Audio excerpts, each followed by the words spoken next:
Who am I speaking with? Mark Bennett, I'm the Product Strategy Director for Oracle Fusion Network at Work and Oracle Fusion Profile Management.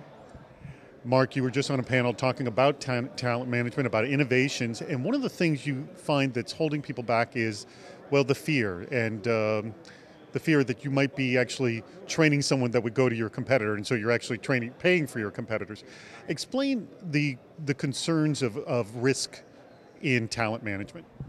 Well, you hit it exactly, which is that a lot of companies have a worry that any investment that they put into their talent ends up going to their competitor when people move on, and that ends up creating a reluctance on their part to do those investments. And so you get into this paradox of, I can't find the talent that I'm looking for, yet I don't want to risk investing training into that talent to develop them because they might end up going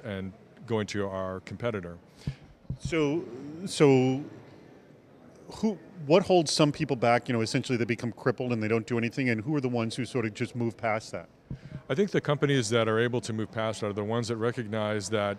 this is, like anything else in business, a matter of risk management, that you have to take risks in some places in order to get benefits. And so what you can do is you say, well, instead of putting all of our investment all at once into an individual, perhaps what we can do is invest a little bit into them, see how they do with that, and in turn, that individual will respond both in terms of better performance and perhaps in better engagement, because they realize that this company is willing to invest in me. Perhaps this means there's a good reason for me to continue to stick around and continue to grow and to develop. So as long as I think a company approaches this in kind of a risk mitigation fashion, where they say, I'll invest a little bit and I'll see what my results are, and then I'll invest a little bit more if I continue to get positive results, then I think that works out for everybody.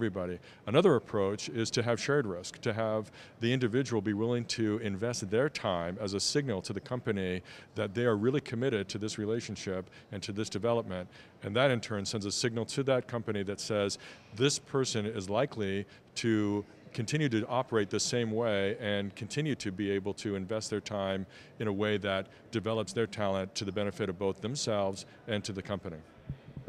Wouldn't there also be some just sort of basic things of sort of like general employee happiness, that if you maintain them happy, then you can sort of take on more risk in terms of training?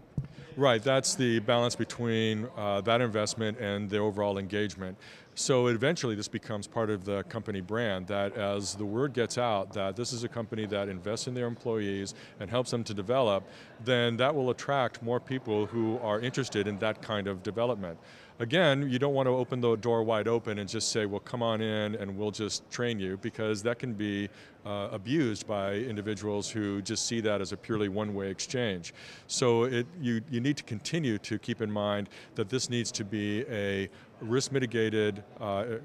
concept where you watch what you get back from the individual, and that you're looking for those signals that that individual is willing to commit that investment just as much as you are in terms of their time, and perhaps even in ways that are economic in nature. For example, one example might be an individual who's willing to take on new responsibilities, but yet not get a pay raise until a little bit of time has passed and they've demonstrated that they can perform those duties and take on those responsibilities. And that in turn is an example of this shared risk approach to investing in developing your talent. Mark, thank you so much for your time. Thank you.